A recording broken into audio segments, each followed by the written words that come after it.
시아버지, 조금만 더 깊숙이 넣어줘요. 저 미칠 것 같아요. 안녕하세요. 올해 47 윤서진입니다.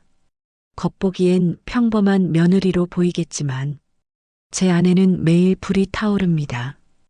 이건 누구에게도 말 못할 이야기예요. 하지만 오늘 용기 내어 꺼내보려 해요. 지금부터 시작되는 이 이야기, 당신의 상식을 무너뜨릴지도 모릅니다. 그 전에 잠시 좋아요 한번 눌러주시고 구독도 부탁드릴게요. 댓글로 여러분의 생각도 꼭 남겨주세요. 그럼 시작해 볼게요. 제 남편은 부동산 중개업자입니다. 이른 아침부터 밤늦게까지 일에 파묻혀 있죠. 성실한 사람이라는 말 지겹게 들었습니다. 하지만 그 성실함이 누군가에겐 외로움이 됩니다. 결혼 18년 차, 이제는 말도 눈빛도 오가지 않는 사이. 밥 먹는 시간도 따로, 잠드는 시간도 따로. 그와 함께 있지만 혼자인 시간이 더 많았어요. 그러던 어느 날이었어요. 시아버지가 저희 집에 들어오게 된 건 남편이 사업 확장을 핑계로 아버지 좀 같이 모시자고 했죠. 그렇게 72세의 시아버지 이명수 씨가 우리 집에 오셨어요. 처음엔 어색했죠. 하지만 얼마 지나지 않아 저는 그에게 끌리기 시작했습니다. 믿기지 않겠지만 정말이에요. 시아버지는 전업 코인 트레이더였어요. 나이에 비해 놀라운 집중력과 판단력. 노트북 앞에 앉은 그의 옆모습에서 저는 묘한 성적 긴장감을 느꼈습니다. 그가 내뿜는 공기, 그의 걸음걸이, 그의 저음 목소리, 모든 게 날 뒤흔들었죠. 남편이 없던 밤이었어요. 시아버지는 혼자 와인을 마시고 있었고, 저는 자연스레 옆에 앉게 됐죠. 조심스레 잔을 부딪히며 말했어요. 아버님도 외로우세요? 그는 웃지 않았어요. 그저 제 눈을 가만히 바라봤습니다. 그리고 말했어요. 서진아, 너도 참 많이 외롭겠다. 그 순간 제 눈에 눈물이 고였고 그는 조용히 제 손등을 쓸어주었어요. 심장이 요동쳤고 온몸에 전기가 흐르는 듯 했어요. 그 손길이 제 턱을 감쌌고 그의 입술이 내 입술을 덮쳤어요. 저는 저항하지 않았습니다.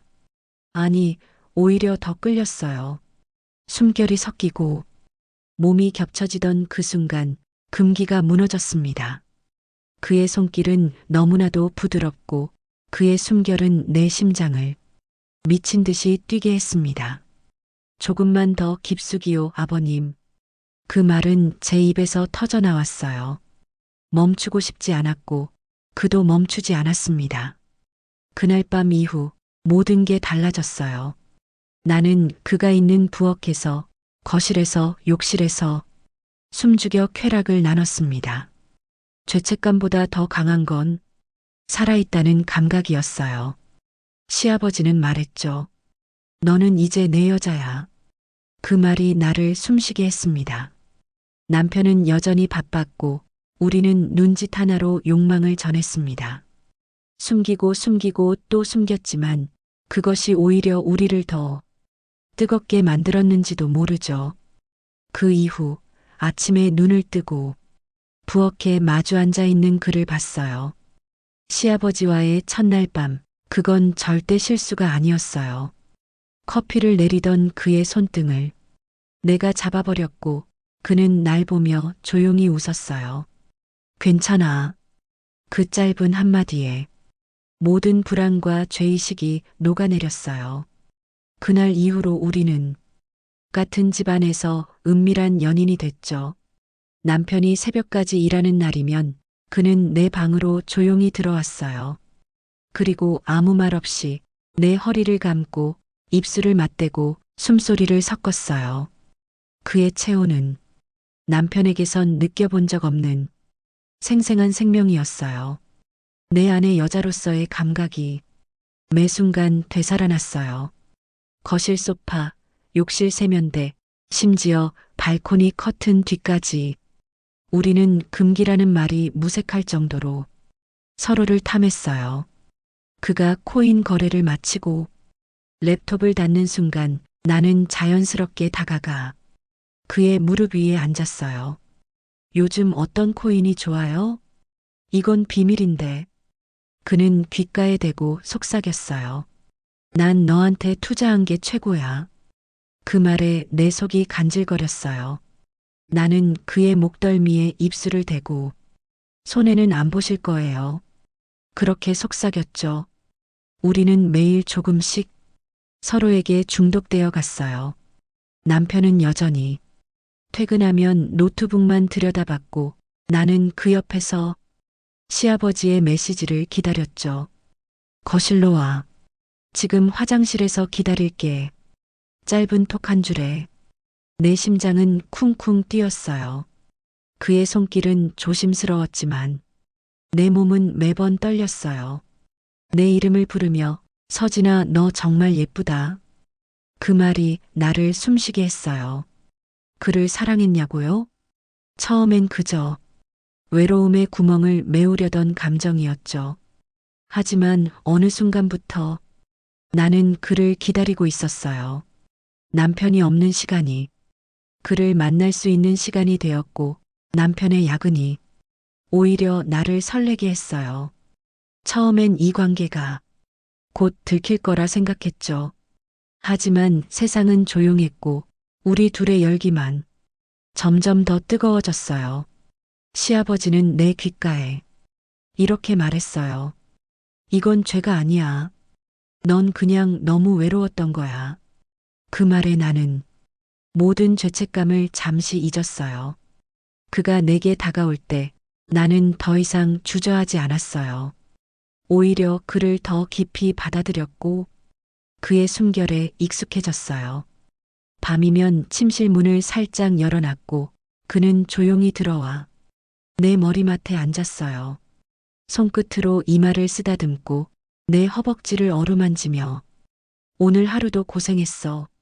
그 말을 해주는 건 시아버지뿐이었어요.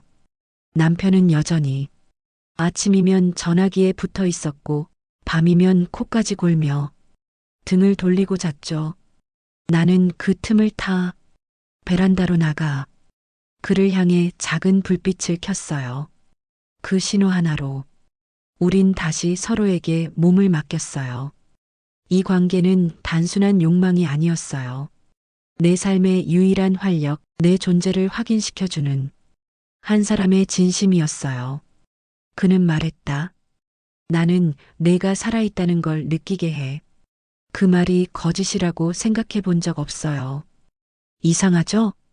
죄책감보다 강한 감정이 있다니. 하지만 현실이에요. 이런 관계에도 행복이 있어요. 창밖으로 햇살이 들이치는 아침, 그는 내게 따뜻한 커피를 내밀었어요. 시아버지의 손끝에서 나는 향기는 늘 설렘을 먼저 깨웠죠. 남편은 출근 준비로 분주했고 우리는 아무렇지 않게 거실에서 마주 앉아 있었어요. 남편이 나간 뒤 그의 손이 내 무릎을 덮었고 나는 조용히 눈을 감았어요. 그 손길은 날 이해해주는 유일한 손, 나를 여자로 만들어주는 단 하나의 체온이었어요. 그날은 유난히 강렬했어요. 그가 내게 말했다죠. 오늘은 좀 더 오래 너와 있고 싶다. 나는 고개를 끄덕였고 그는 날 품에 안아 조심스럽게 침실로 이끌었어요. 문을 잠그고 커튼을 치고 우리는 천천히 서로를 탐했죠. 그의 숨결이 내 목을 타고 흐를 때 나는 이 순간을 위해 살아왔다는 착각에 빠졌어요. 아버지, 나 오늘은 천천히 서진아. 내가 다 알아서 해줄게. 그날 그의 손길은 어느 때보다 부드러웠고 나는 그 속에서 울음을 삼켰어요. 내가 이렇게까지 한 남자를 갈망한 적 있었나? 단 한 번도 없었어요. 시아버지라는 껍데기는 이제 더 이상 중요하지 않았어요. 그는 그냥 나의 남자였어요. 점점 대담해졌죠. 가끔은 남편이 샤워하는 사이 부엌에서 스쳐 지나가는 손끝에도 전기가 통했어요. 눈빛만으로 서로를 유혹하고 짧은 숨결 하나에도 온몸이 반응했어요. 그는 코인 거래가 끝나면 내게 숫자가 아닌 감정을 줬어요. 현실이 아닌 꿈 같은 시간을 선물했죠. 서진아, 넌 내가 가진 전부야.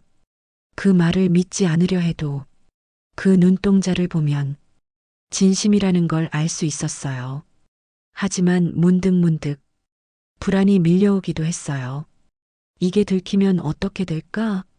이건 결국 끝이 있는 관계 아닐까?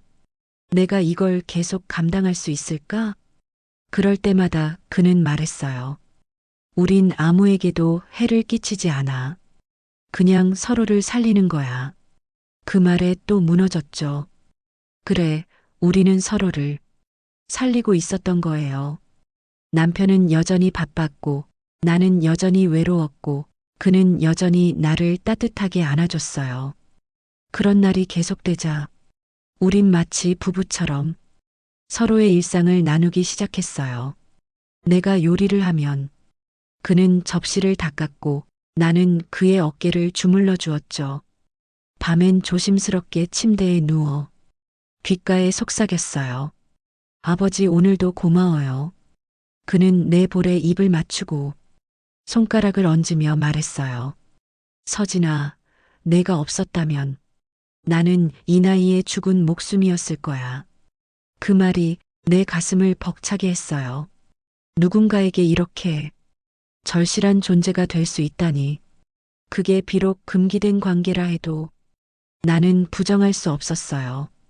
사랑이란 건 누구에게나 허락된 게 아니에요. 때로는 죄처럼 다가오고 어둠 속에서 피어나기도 하죠. 하지만 분명한 건 그와의 시간은 내 인생에서 가장 살아있는 순간들이었어요. 시계를 보며 남편이 돌아올 시간에 맞춰 우리는 조심스럽게 흩어졌죠. 그러고도 그는 창문을 살짝 열고 나를 향해 작은 손짓을 했어요. 그 손짓 하나에 나는 또 하루를 버틸 수 있었어요. 그가 있어 다행이었어요. 그가 날 봐줘서 살 수 있었어요. 이런 감정, 그 어떤 말로 설명할 수 있을까요? 사랑이라 부르지 못해도 욕망이라 폄하하지도 못해요. 그저 그와 나는 필요한 존재였어요. 그 누구보다 간절하고 그 무엇보다 진실하게. 창밖엔 비가 내렸고 방 안은 조용했어요.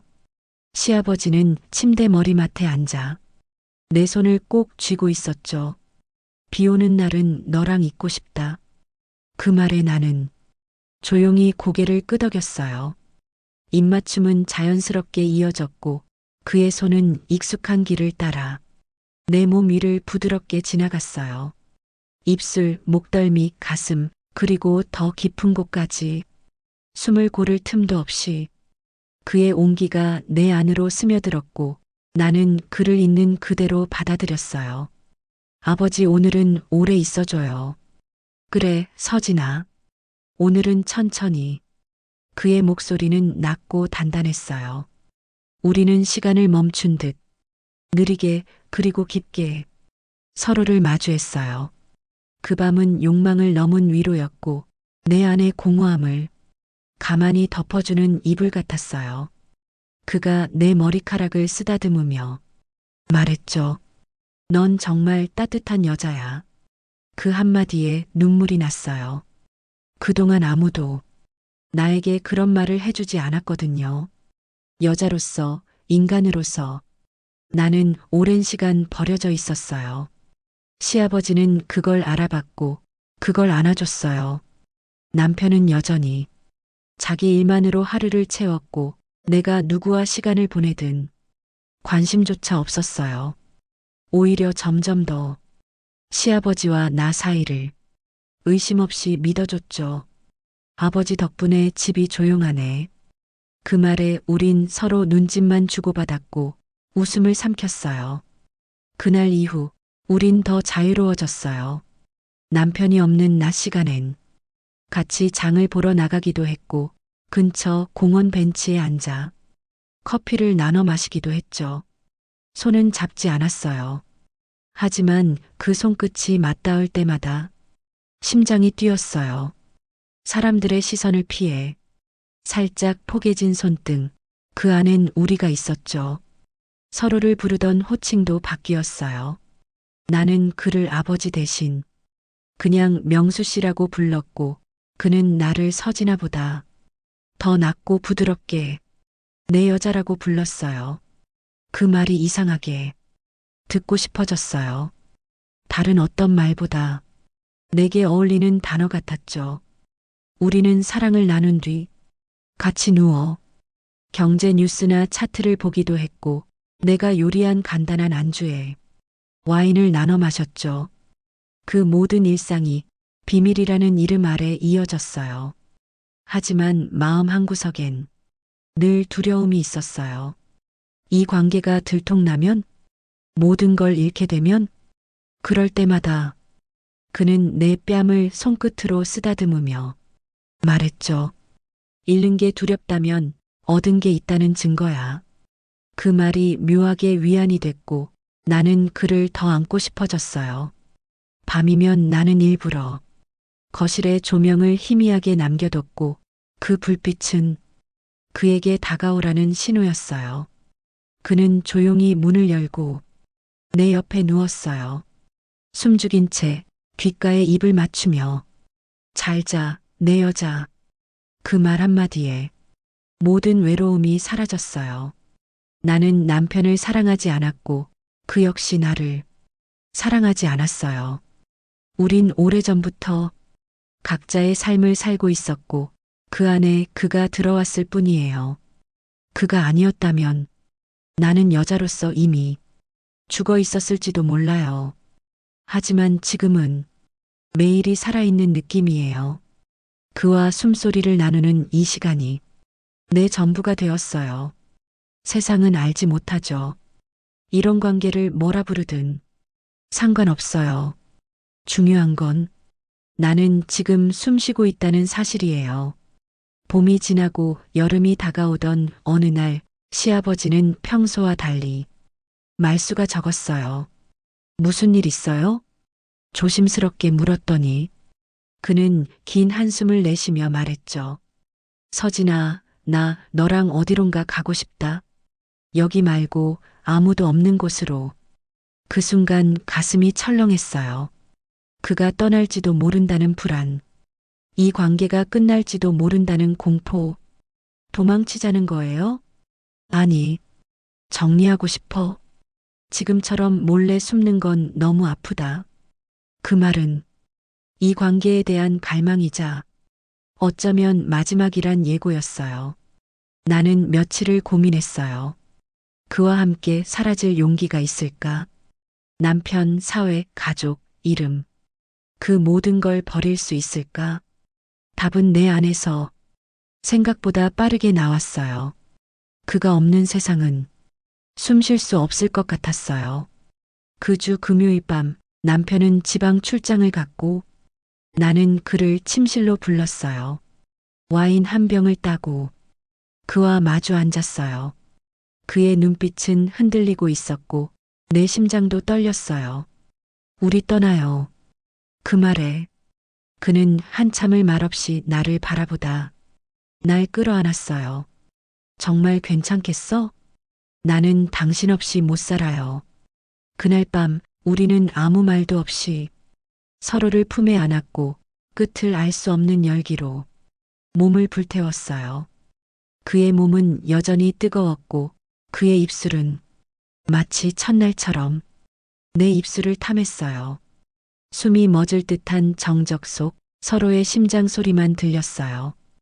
그 밤이 지나고 우린 정말 떠날 계획을 세웠죠. 통장에 묶인 자산, 명예 변경, 연락 차단. 하나씩 준비해 나갔어요. 그런데 남편이 갑자기 사고를 당했어요. 교통사고였어요. 큰 부상은 아니었지만 병원에 며칠 입원했죠. 그곳에서 나는 그의 핸드폰을 보게 됐어요. 알 수 없는 여성과의 대화들, 오피스텔 주소, 사진, 오늘도 고마워요라는 메시지. 그 순간 깨달았어요. 나만 죄를 짓고 있었던 게 아니었다는 걸. 그 역시 다른 여자와 행복을 찾고 있었어요. 분노, 실망? 아니요, 전혀요. 오히려 안도감이 들었어요. 이제 아무도 우리에게 돌을 던질 자격이 없다는 걸 확신할 수 있었으니까요.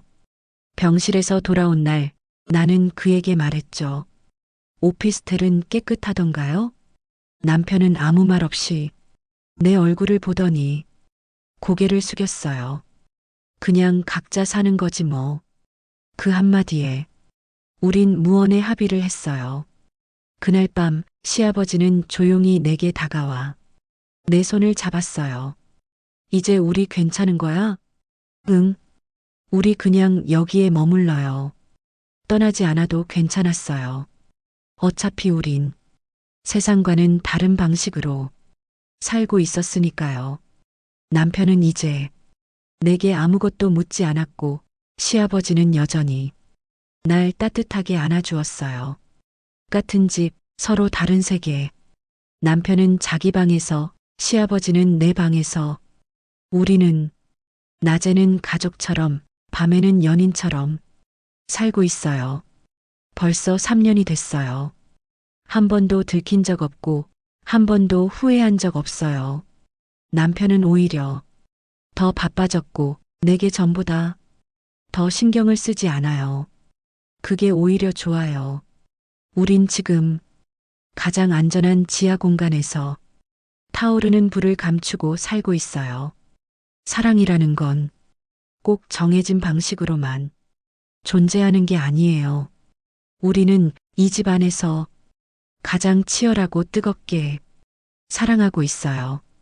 여러분, 이 이야기를 끝까지 들어주셔서 감사해요. 충격적이었을지도 모르겠지만 이건 누군가의 진짜 현실이에요. 누구의 비난도 우릴 멈추게 할 수 없었고 지금도 그렇습니다. 여러분은 이 이야기에 대해 어떻게 생각하시나요? 좋아요와 구독, 그리고 여러분의 생각을 댓글로 남겨주세요. 여기까지 47 외로운 며느리 윤서진의 이야기였습니다.